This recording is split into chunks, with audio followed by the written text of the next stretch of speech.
پاکستان کے بہت بڑے معروف وکیل لطیف افریدی کو قتل کیا گیا۔ ان کے قتل کی بعض گشت تا دیر سنی جائے گی، کیونکہ وہ پاکستان بار ایسوسیشن کے صدر بھی رہے، بڑے طاقتور تھے، بڑے بڑے کیسز میں پیش ہوتے رہے، لیکن بدقسمتی سے لطیف افریدی کو قتل کر دیا گیا۔ کہاں قتل کیا گیا؟ ان کو پشاور ہائی کورٹ کے احاطے کے اندر ملزم نے فائرنگ کر کے قتل کیا۔ کاش لطیف افریدی نے یہ کچھ نہ کیا ہوتا۔ وہ جتنے طاقتور اور شہرت کے حامل وکیل تھے، ان کی طرف سے اگر قانون کی عملداری پر عمل یقینی بنایا جاتا تو شاید وہ قتل ہونے سے بچ جاتے۔ تھوڑا سا اس کی تفصیل میں چلے جاتے ہیں۔ لطیف افریدی صاحب جس علاقے کے رہنے والے ہیں، وہاں ان کی کسی اور سے نہیں، اپنے رشتہ داروں سے دشمنی تھی، اور اس دشمنی میں 7-8 لوگ قتل ہو چکے ہیں۔ 2021 میں گلگت بلتستان کے انسداد دہشت گردی کے جج آفتاب افریدی کو اس وقت قتل کر دیا گیا گاڑی میں، جب وہ اپنی اہلیہ کے ساتھ سفر کر رہے تھے، اور ان کے ساتھ ان کی بہو تھی اور ان کا کمسن پوتا تھا۔ ان سب کو فائرنگ کر کے ہلاک کر دیا گیا۔ ان کی طرف سے الزام لگایا گیا کہ اس قتل میں لطیف افریدی ملوث ہیں۔ ان پر FIR درج کروائی گئی۔ ان کے بیٹے دانش افریدی پر FIR درج کروائی گئی، اور اس کے ساتھ ساتھ دیگر 5 افراد پر بھی FIR درج کروائی گئی۔ ان میں سے کئی کو گرفتار کر لیا گیا، لیکن لطیف افریدی کو گرفتار نہیں کیا گیا، کیونکہ پاکستان بار ان کے پیچھے کھڑی ہوئی تھی۔ اس دوران بھی وہ عہدیدار تھے، طاقت میں تھے، اس لیے وکلا کی طرف سے پورا زور لگا دیا گیا اور لطیف افریدی کی گرفتاری ممکن نہ ہو سکی۔ اب آ جاتے ہیں پشاور واقعے کی طرف۔ اس واقعے میں لطیف افریدی صاحب پشاور ہائی کورٹ کے احاطے میں تھے۔ اس دوران ان پر حملہ کیا گیا، ان پر فائرنگ کی گئی۔ فائرنگ کرنے والا کون تھا؟ جن کا ہم نے ذکر کیا کہ انسداد دہشت گردی کے جج آفتاب افریدی کو قتل کیا گیا تھا، ان کا بھانجا، اس کا نام ہے عدنان سمیع۔ عدنان سمیع نے لطیف افریدی پر فائرنگ کی۔ فائرنگ کرنے کے بعد انہوں نے خود کو پولیس کے حوالے کر دیا۔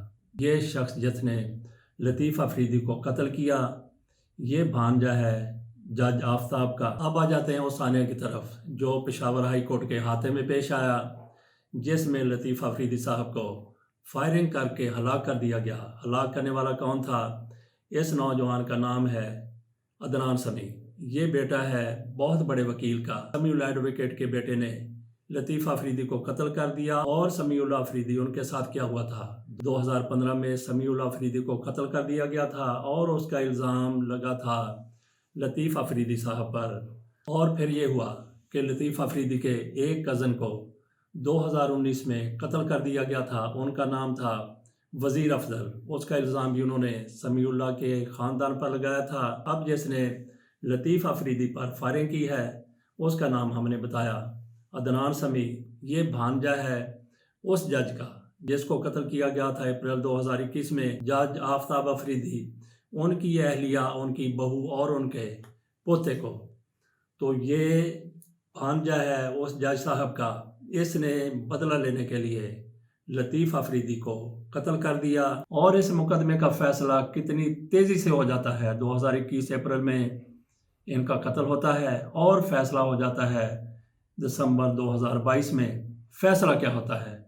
لطیف افریدی اور ان کے سارے ساتھیوں کو باعزت بری کر دیا جاتا ہے۔ اور پھر کیا ہوتا ہے کہ ان کے بری ہونے کے 1 مہینے کے اندر اندر ان کا بھی مرڈر ہو جاتا ہے۔ لطیف افریدی صاحب کتنے بڑے وکیل تھے، اور کتنے بڑے بڑے کیس لیا کرتے تھے، اس کا اندازہ آپ لگا لیں کہ رانا شمیم جو کشمیر کے سینئر جج تھے، جو انہوں نے جسٹس ثاقب نثار پر الزام لگایا تھا، اس کیس میں بھی لطیف افریدی پیش ہوتے رہے، اور ان کو معافی دلوا کر اس مقدمے کو حتمی انجام تک پہنچوا دیا تھا۔ بات ہم یہی کر رہے تھے کہ لطیف افریدی صاحب کتنے بڑے وکیل تھے، کتنے بااثر تھے، کتنے طاقتور تھے، لیکن انہوں نے اپنی طاقت کو اپنے مفادات کے لیے جب استعمال کیا تو اپنی جان سے جاتے رہے۔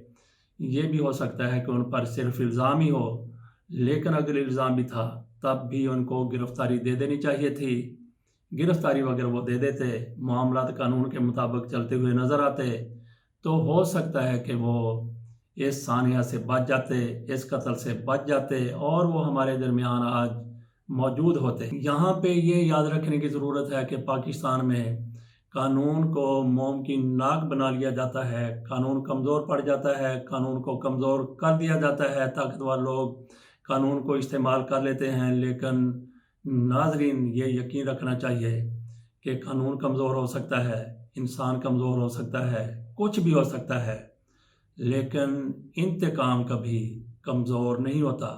انتقام ہمیشہ خوفناک ہوتا ہے، اور یہی خوفناکی لطیف افریدی صاحب کو لے کے بیٹھ گئی۔ اس کے ساتھ اجازت دیجیے، اللہ حافظ۔